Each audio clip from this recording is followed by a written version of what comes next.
Bismillah wa salatu wa salamu ala rasulillahi amma ba'd. Alors nous sommes toujours sur le cas du frère Ahmed Jabir. Alors le frère Ahmed Jabir dit que moi je me suis fâché car le frère Hassan a dit que moi j'ai manqué du respect au salaf. Et il dit, ça c'est dans son audio de 12 minutes, qui dure 12 minutes 39 secondes, à partir de la deuxième minute 52e seconde, il dit, je dis ce qu'il a mentionné. Est-ce que vous comprenez ça? C'est-à-dire le frère Ahmed Jabir dit que moi je me suis fâché car le frère Hassan a dit que moi j'ai manqué du respect au salaf. Et il dit, je dis ce qu'il a mentionné. Donc il parle de moi. Donc il dit, je dis ce qu'il a mentionné, donc ce que moi j'ai mentionné. Vous savez pourquoi il précise ça? Moi j'appelle ça de la malhonnêteté. Il précise ça car il veut faire croire aux gens que c'est une accusation de ma part et qu'on n'est pas sûr. Car qu'est-ce qu'il dit après? Il dit parmi les points qu'il a mentionnés dans sa mise en garde, donc parlant de moi, donc Ahmed Jabir, quand il parle de moi, il dit, parmi les points qu'il a mentionnés dans sa mise en garde, il dit, écoutez bien, il dit, donc Ahmed Jabir dit, parlant de moi, je cite, il dit que le frère aurait, écoutez bien, aurait, il dit que le frère aurait dit qu'il a manqué du respect au salaf. Après il dit, Wallahu a'lam ala dhalik. Ahmed Jabir, pourquoi vous soutenez le faux? Pourquoi tu fais ça? Tu dis aurait. Tu dis, il dit que le frère aurait dit qu'il a manqué du respect au salaf. Pourquoi tu fais ça? Alors que je t'ai envoyé l'audio où le frère dit cela clairement. Il dit que j'ai manqué du respect au salaf. Tu as l'audio avec toi. Comment tu peux venir dire, il dit que le frère aurait, alors que tu m'as même dit, j'ai vraiment besoin de cet audio, je vais écouter ça moi-même. Comment tu peux dire? Le frère, il dit que le frère aurait dit qu'il a manqué de respect au salaf. Oh les frères, soyez véridiques et soutenez la vérité, même si elle est contre votre passion. Je vois que certains se sont mis à parler quand j'ai parlé sur quelqu'un qu'ils aiment ou quelqu'un qu'ils connaissent. C'est pas pour soutenir le haqq. C'est pourquoi depuis là, certains sont dans les ruses, d'autres sont dans des contradictions, d'autres sont dans du mensonge. Il dit, moi j'ai fait la mise en garde car le frère m'a critiqué sur certaines choses. Et que si c'est comme ça la mise en garde, ça veut dire que les mises en garde là, ça nécessite encore un nazar. Vraiment c'est amusant ça. C'est amusant. Mais si à chaque fois que quelqu'un me critique, je fais une mise en garde, mais ça veut dire que matin, midi et soir, je ne serai que dans des mises en garde. Parce que combien de hizbiyoun me critiquent? J'ai même déjà reçu des menaces venant de la France. Des menaces de mon pays, au Gabon. Des menaces. Donc ça c'est ridicule, ce que tu dis. Tu dis que j'ai fait la mise en garde parce qu'on m'a critiqué. Donc si on me critique, je dois faire la mise en garde. Mais combien de hizbiyoun, combien de gens me critiquent? Et que je suis même au courant.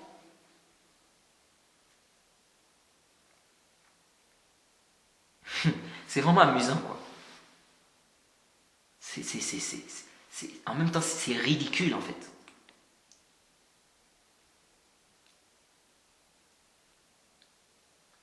Et l'écrit encore là. Ce que j'ai écrit est encore là. C'est vérifiable. Comment quelqu'un qui n'a pas de ilm, on revient vers lui, et lui, il parle sur des questions comme ça, de jarh wa ta'dil, des questions qui ont rapport avec l'éloge et la critique. Alors qu'il fait partie des awam. Et vous, au lieu de conseiller le frère, il vient dire au frère que non, attention, regarde maintenant ce que tu as créé.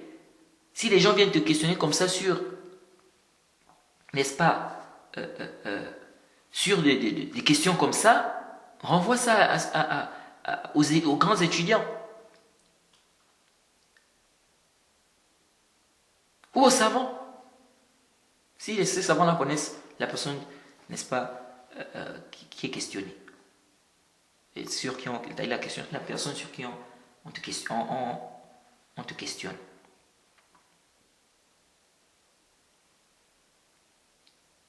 Ce sont des gens comme ça qui créent des fitanes.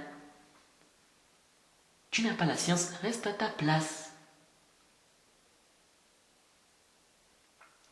Reste à ta place. Chacun doit connaître sa place. Il y a un grand danger. Et vous allez voir beaucoup des problèmes qu'on a aujourd'hui dans la communauté. C'est à cause, vous allez voir beaucoup de problèmes qu'on a dans la communauté aujourd'hui. C'est à cause des jahala, des ignorants. Et c'est un grand danger de revenir vers des ignorants. En plus, sur des questions comme ça. Quand l'ignorant crée plus de dégâts. Ensuite, Ahmed Jabir dit encore une chose qui est un mensonge. Il dit que le frère Ismaïl contacte le frère Hassan en privé pour demander conseil. Et il lui dit, qu'est-ce que tu dis de Mohamed Oura? Et le frère Hassan dit, telle chose. Donc ce qu'il connaît de Mohamed Oura. Après, il dit, ceci est de l'espionnage. Alors les frères, sachez que ça c'est une histoire inventée de toutes pièces. Sachez que ça c'est une histoire inventée de toutes pièces. Je ne sais pas qui a inventé cette histoire, soit Ahmed Jabir lui-même, soit quelqu'un d'autre, mais wallahi, ça c'est une histoire inventée de toutes pièces. Vraiment c'est terrible. Hassan Gambi lui-même dit qu'un petit voulait maintenant faire des trucs pour aider la da'wah et qu'il a mentionné mon nom parmi les noms que le frère avait cités. Et c'est là où lui, Hassan Gambi, a parlé. C'est là où il avait fait il avait parlé, n'est-ce pas, concernant l'audio. Et c'est l'audio là qui m'est parvenu. Il ne s'agit nullement d'Ismaïl qui est parti lui demander qu'est-ce que tu penses de Mohamed Oura. Ça c'est faux. Ensuite, tu accuses le frère d'espionnage pour ça. Tu accuses le frère d'espionnage pour ça alors que c'est une histoire inventée de toutes pièces. Le frère Ismaïl, quand il avait écrit au frère Hassan, déjà même il avait écrit au frère Hassan après la mise en garde. Après mon écrit. C'est après mon écrit qu'il a contacté pour la première fois le frère Hassan. Il lui avait demandé, connais-tu le frère Mohamed Oura? Il a dit oui à travers les groupes. Et le frère lui a demandé dans quel groupe? C'est-à-dire à travers les réseaux là. Il a demandé dans quel groupe? Et là lui a dit quoi? Il lui a dit d'arrêter de lui poser des questions. C'était ça la conversation que Ismaïl avait eu avec Hassan Gambi. Il ne lui a pas dit qu'est-ce que tu penses de Mohamed Oura, et puis lui il a commencé à dire ça comme tu as expliqué. Non. Et qu'ensuite il m'a envoyé l'audio. Non. Le pauvre Ismaïl. Ismaïl a contacté Hassan Gambi, c'était même après la mise en garde. C'était après.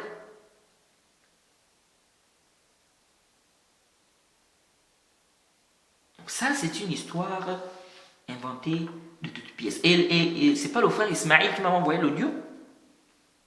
Abadan.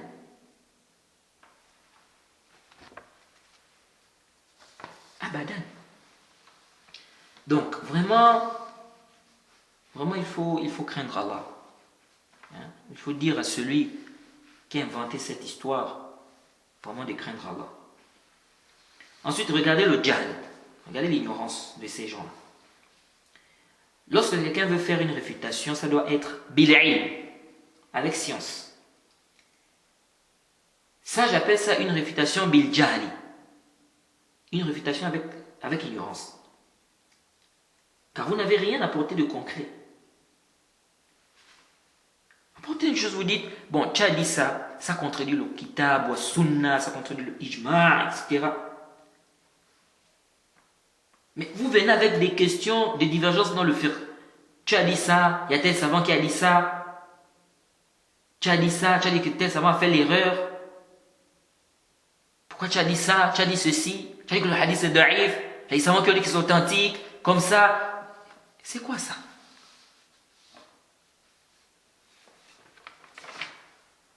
Alors, Ahmed Jabir dit que j'ai le sou-adab, mauvais comportement, avec les savants. C'est quoi sa preuve? Il dit car quand j'ai parlé de Salat al-Tasbih, regardez sa preuve. Hein. Il dit quand j'ai parlé de Salat al-Tasbih, j'ai dit que Cheikh Al-Fawzan a fait l'erreur. D'abord, tu n'expliques pas c'est quoi l'erreur. Il faut un peu expliquer ça aux gens. Parce que vous dites oui, mais il a dit que Cheikh Al-Fawzan s'est trompé. Mais vous n'expliquez pas. Il a dit qu'il s'est trompé comment? Sur quoi? À cause de quoi? Expliquez, détaillez. Et moi, j'aimerais bien savoir, ceux qui s'acharnent sur moi, parce que j'ai dit que le Cheikh Salih Al-Fawzan, Hafizullah, s'est trompé ici. Donc pour eux, c'était pas une erreur, quoi. Ajib. J'ai l'impression qu'il y en a qui n'ont encore rien compris. Alors pourquoi j'ai dit que le Cheikh Al-Fawzan s'est trompé ici, par rapport dans la question du Salat al-Tasbih? Je vais réexpliquer peut-être pour que ceux-là qui ont été trompés puissent comprendre. Le Cheikh, et j'ai dit même encore, Wallahi, ça c'était une erreur du Cheikh, Hafizullah. C'est un grand savant, qu'Allah le préserve, mais il n'est pas infaillible, il peut se tromper. Et ça c'est une erreur du Cheikh. Et vous allez me donner raison, sauf si vous êtes dans un degré de fanatisme terrible. Alors, Salat al-Tasbih, on sait tous que les savants ont divergé sur ça.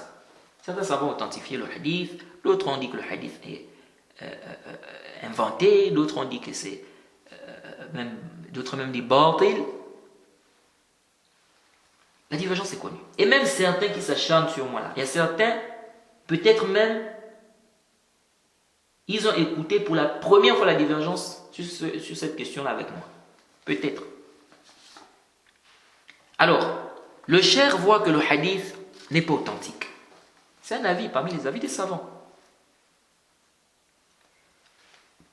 Alors, et d'ailleurs j'ai même expliqué ça, j'ai cité ça, j'ai expliqué dans quand j'ai parlé de la question, j'ai expliqué ça là-bas.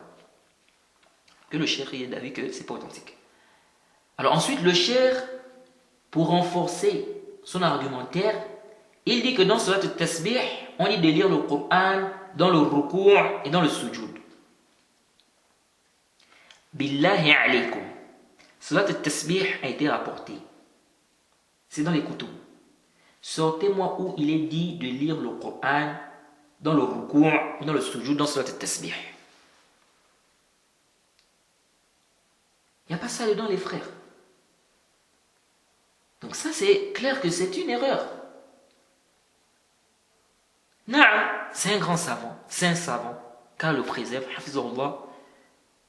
Mais c'est un être humain. Il peut se tromper. Et ici, là, il s'est trompé quand il a dit que c'est venu dans la sourate Tasbih. C'est venu là-bas qu'on demande de lire le Coran dans le ruku' et dans le sujud. Non.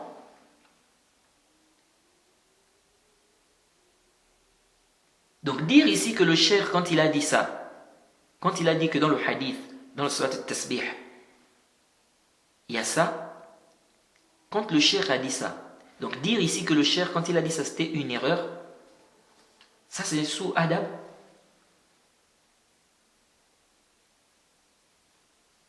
Ensuite, il dit ce que moi j'ai dit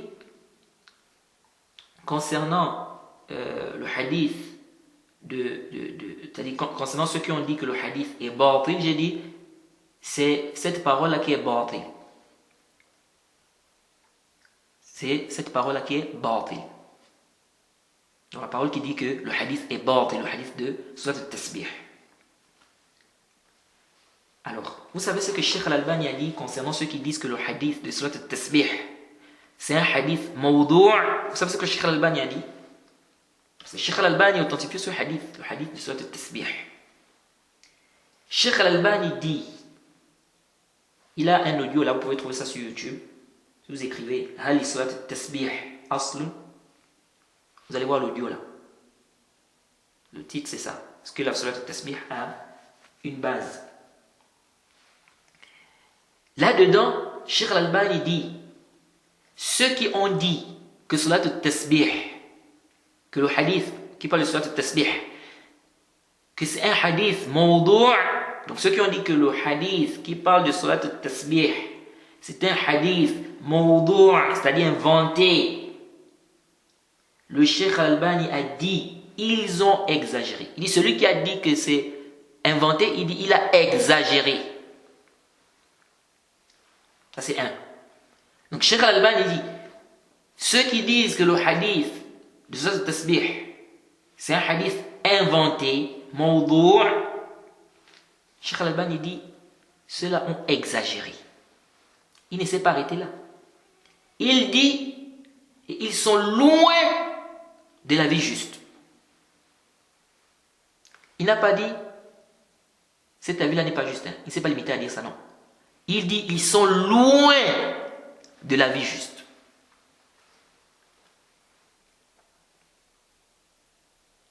Est-ce que vous suivez ça? Parce que Cheikh Al-Albani, c'est un muhaddith. Le hadith, il n'y a pas un kazzab dans la chaîne de transmission, il n'y a pas un matrouk. Même dans le matn, pour certains savants, ça n'a aucun problème. Comment un hadith comme ça, on va dire, c'est batilun. On va dire c'est mawdou'. Cheikh Al-Albani dit, ceux qui ont carrément dit que c'est inventé, que le hadith est complètement inventé. C'est pourquoi le Cheikh Al-Albani a dit que ça tourne entre le sahih et le hasan. Il dit que le hadith tourne entre ça. Entre le hadith authentique et le hadith qui est bon, qui est hasan. Il dit, mais dire que c'est inventé, il dit, ceux qui ont dit que c'est inventé, il dit, ils ont exagéré et ils sont loin, ils se sont éloignés de la vie juste. Loin de la vie juste. Ils sont loin de la vie juste. Est-ce que vous suivez ça? Donc quand quelqu'un dit, le hadith est... Donc si quelqu'un dit que le hadith là est mawdou', si quelqu'un dit que le hadith là est mawdou', le hadith de Surat al-Tasbih, pour Cheikh Al-Albani, il a exagéré. Il est loin de la vie juste. Et celui qui dit que c'est batil, celui qui dit que c'est batil, il est proche de la vie juste. Donc moi je ne comprends pas pourquoi les gens vraiment font c'est-à-dire que des questions comme ça, c'est-à-dire les gens font des gros problèmes avec ça.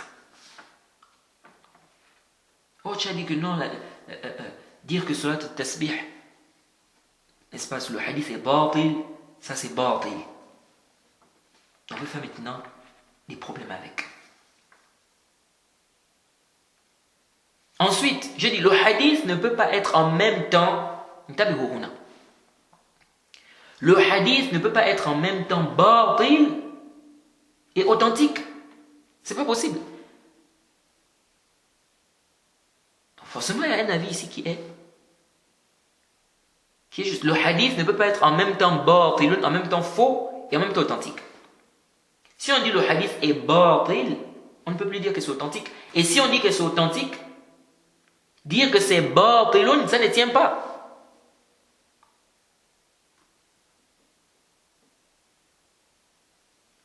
Et il faut savoir que l'erreur reste l'erreur. L'erreur reste l'erreur, les frères. Même si ça provient d'un grand savant. Ça, il faut le comprendre. Le faux ne devient pas vrai parce que ça a été dit par un grand savant.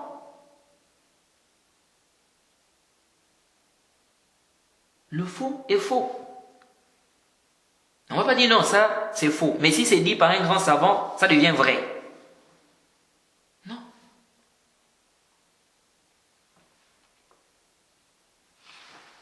Jade. Non, il y a le adab. Mais de là à dire que le fait de dire que telle parole est une erreur, ou par exemple, batilun, car on voit que ça contredit des textes par exemple, que ça c'est un mauvais comportement, qu'est-ce que ça?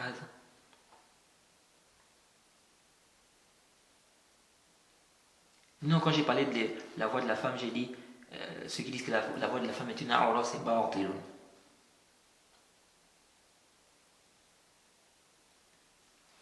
Si on a une divergence, si les savants divergent sur une question, et qu'une parole contredit clairement par exemple les textes, ou plein de textes, dire par exemple que cette parole-là est batil par rapport à ça, c'est le mauvais comportement. L'imam Nawawi, lorsqu'il a expliqué le hadith de Jibril, il a ramené, donc dans le Sahih Muslim, quand il a fait le sharh du hadith de Jibril, il a ramené des avis par rapport à la parole. C'est lorsque le prophète Mohammed sallallahu alayhi wa sallam dit que l'esclave mettra au monde son maître. Les savants divergent. Qu'est-ce que ça veut dire? Il a cité des avis, quelques avis de certains savants. Il y a d'autres avis des savants qu'il n'a pas cités. Qu'est-ce qu'il a dit? Il a dit qu'il n'a pas mentionné ces avis-là. Donc, il dit il y a des avis qu'il n'a pas mentionnés, qu'il a délaissés, des avis des savants qu'il a délaissés. Il a dit pourquoi? Il a dit car ce sont des avis très faibles ou des faux avis. Ou des paroles très faibles et des paroles fausses. Et pourtant, parmi les avis qu'il a délaissés, il y a des avis des savants dedans. C'est-à-dire, les avis qu'il a délaissés là, sont des avis des savants. Mais est-ce que l'imam Nawawi, en disant ça, disant que c'est des fausses paroles, bien c'est des avis très faibles, on va dire ici qu'il a fait le sous-adab avec les savants, par exemple, qui l'ont précédé, et qui peut-être même sont des savants, qui sont peut-être plus savants que lui.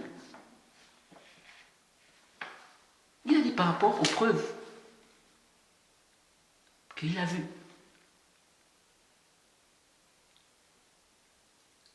Lorsque l'imam Nawawi, dans le sharh du Sahih Muslim, il a parlé de la question du Jama', qu'Ibn Abbas a dit que le prophète a regroupé entre Zuhr et Asr, Maghrib et Isha. Il a cité la divergence des savants sur la compréhension du hadith. Qu'il y en a qui ont dit que c'était à cause de la pluie. Il a dit que ça c'est l'avis qui est connu d'un groupe parmi les grands anciens. Après il a dit ça c'est da'if. Il a dit que la ville est da'if. On va dire quoi ici? C'est un mauvais comportement. Il a ensuite cité d'autres avis. C'est-à-dire, il y en a qui ont dit, parmi les savants, il y en a qui ont dit que le prophète a prié, en fait le ciel était couvert. Donc, il y avait des nuages. Après, le ciel était découvert. Et quand ça a été découvert, le prophète a vu que c'était l'heure des Asr. Donc, c'est-à-dire quand il a prié Zuhr, le ciel était couvert. Quand il a fini, le ciel s'est découvert, il a vu que c'était l'heure de Asr et la prière Asr. Il a dit que ça, cet avis-là est batilun. Pourtant, c'est un avis des savants. Il a dit, s'il y a cette hypothèse-là pour le Zuhr et le Asr, il dit, il n'y a pas ça pour le Maghrib et Isha. Parce que dans le hadith, on a dit aussi qu'il a regroupé entre Maghrib et Isha. Qu'est-ce qu'on va dire maintenant pour Maghrib et Isha? D'autres ont dit que le prophète a retardé la première prière jusqu'à sa dernière heure. Et quand il a terminé la dernière heure, l'heure de l'autre prière est rentrée. Et donc quand on regarde en apparence, on voit que c'est un regroupement des prières. Mais chaque prière a été faite à son temps. C'est pourquoi on parle de Jam' al-Souri. Ça, c'est un avis des savants. Chez les Hanafiya. On parle de Jam' al-Souri. Mais qu'est-ce que l'imam Nawawi a dit concernant cet avis? Il a dit quoi concernant cet avis? L'imam Nawawi, concernant cet avis, il a dit ça là, c'est da'if ou batilun. Il a dit c'est da'if ou batilun. Il a dit c'est faible ou bien c'est batil. Pourtant, c'est un avis des savants. Il a dit c'est faible ou c'est batil. Qui va oser dire que l'imam Nawawi, ici, quand il dit ça, il y a eu un mauvais adab envers les grands savants même qui l'ont précédé.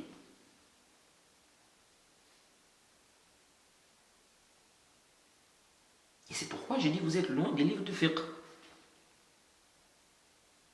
Même Cheikh Abdel Bukhari, parfois quand on fait cours, le Umdat al-Ahkam, parfois il y a des avis où il dit ça c'est khata. Même dans les ahadiths, le takhrij, les ahadiths et tout ça. Parfois il dit ça c'est khata, ça c'est une erreur ici. Parce que l'erreur reste l'erreur. Et je peux même vous regrouper, si je voulais, je pouvais même vous regrouper plus d'une cinquantaine de paroles des savants où vous voyez clairement comme ça qu'ils citent des avis. Et ils disent clairement ça c'est batil. Parfois ils font même une dureté même sur l'avis. Ici, ils voient que vraiment ça contredit les textes, etc.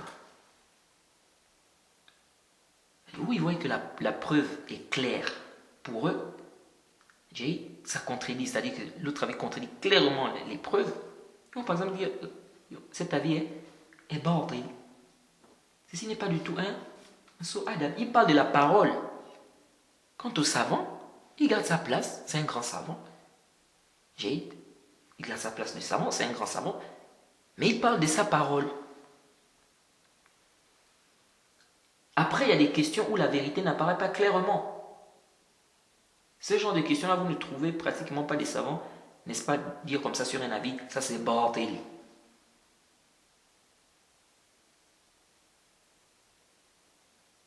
Après, quelqu'un peut dire, oui, mais ça, ce sont des savants. Mais toi, tu n'es pas un savant. Non, je ne suis pas un savant.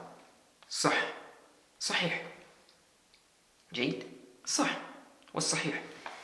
Alors, j'ai contacté le cher Khalid Abdurrahman sur cette question. J'ai enregistré l'appel avec la permission du cher, parce que j'ai demandé au cher que je voulais enregistrer. Et le cher, ce que je sais de ce cher, c'est un cher qui est connu et qui a des tasqiyat de grands savants, certains grands savants tels que Cheikh Rabi' et bien d'autres. J'ai demandé au cher la permission, si je pouvais enregistrer. Le cher m'a dit qu'il écoute d'abord les questions avant de permettre l'enregistrement. Alors j'ai donné les questions. Ensuite le cher m'a dit ok, reprends maintenant les questions et tu peux enregistrer. Mais malheureusement l'enregistrement n'a pas été bien fait parce que en fait moi c'est la première fois que j'enregistre un appel téléphonique et donc vraiment je ne m'y connais pas. J'ai mis l'appareil trop proche du téléphone et donc ça fait vraiment un bruit, on n'entend pas bien. pas bien parce qu'il y a vraiment du bruit. Mais quand même, on peut comprendre la parole du cheikh, même s'il y a beaucoup de bruit derrière. Alors, j'ai posé la question au cheikh. J'ai posé 2 questions. Première question, j'ai dit, si les savants ont divergé sur une question de fiqh, et que le talib al-ilm voit que tel avis est juste, tel avis est prépondérant,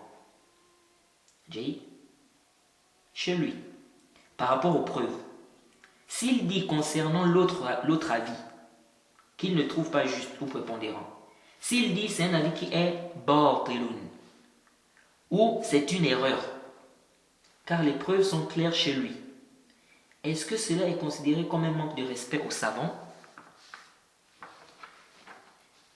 Ça, c'était la première question. Deuxième question, j'ai demandé au cheikh, j'ai dit, est-il permis à un étudiant en sciences, si un savant s'est trompé, comme le fait qu'il attribue une chose dans un hadith, et ce qu'il a attribué au hadith n'est pas dans le hadith, en question. Est-ce qu'il est permis à un étudiant en sciences de dire ce savant-là s'est trompé lorsqu'il a attribué cette parole au hadith? Voilà les 2 questions que j'ai posées au cheikh. Le cheikh m'a répondu ceci. Donc il a commencé par parler de la place des savants, qu'il faut respecter, n'est-ce pas, les savants.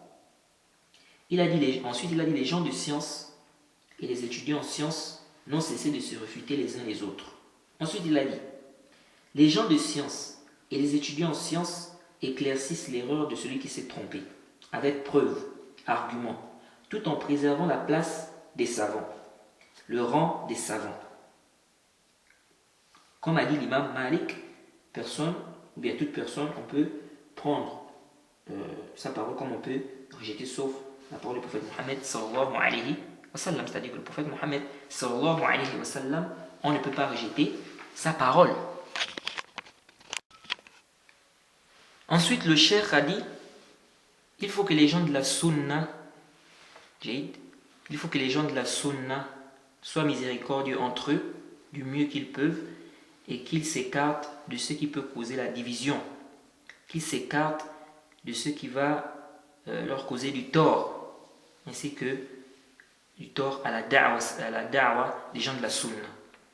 Ensuite, il a dit, quant au fait qu'un étudiant dise concernant l'autre parole que c'est une parole batil ou la yasih, c'est pas juste, il a dit, il y a un tafsil, c'est-à-dire que il y a un détail, la chose doit être détaillée, la réponse doit être détaillée ici.